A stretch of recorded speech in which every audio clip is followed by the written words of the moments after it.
Ма тук не е бич. Не е бич. Коя песен ще ни изпееш? На Славе Трифон. Не знаеш, че това няма да помогне на кой пееш песента. Добре, да чуем как ще изпълниш моята песен.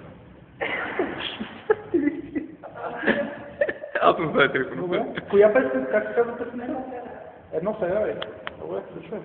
Едно Ферари! Ама моля ви се, малко по-сериозно. Кастинга е сериозно нещо, трябва да се отнасяте сериозно.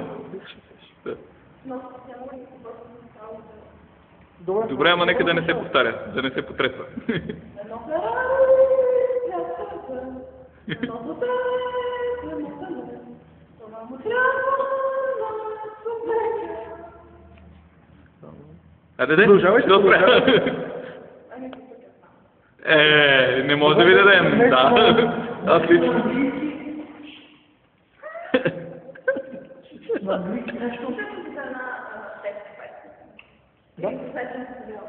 Може и Yellow Submarine. Знаете ли е Yellow Submarine? Добре.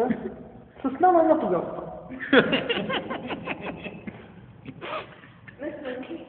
Да, на английски нещо.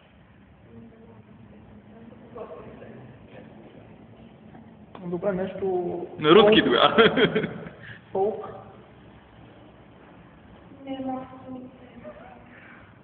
Добре, нещо на Глория, може. Нещо на Глория. Това беше оператора. Режисьора на предаването.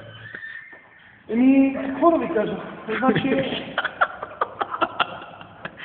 Поредната участничка. Не, още не. Нали дава трябва да влезе като шест. Ето това ще е Йорданка Христова. Хайде, продължавайте. Добре, нещо...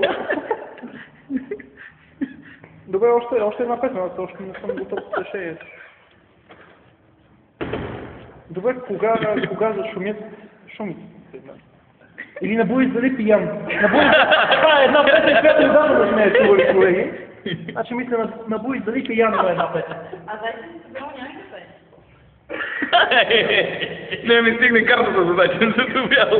Да, набуй зали пиян. Слушай, вземете си тон Койло, дигнете гласа. Верен.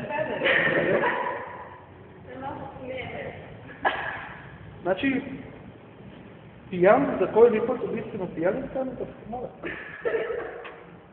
Може и само пипа. Може и само пипа, да? Хубаво е.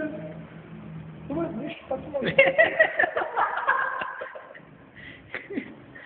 Сега ли ми показвайте си сериозно да пите журито много? Само гласовете да ме интересуват. Кърпичка. Да, слушам. Набуй дали пиян. Да, може. Донесете една бутилка водка. И изпечатате ли? Да. С мана малко, ние сега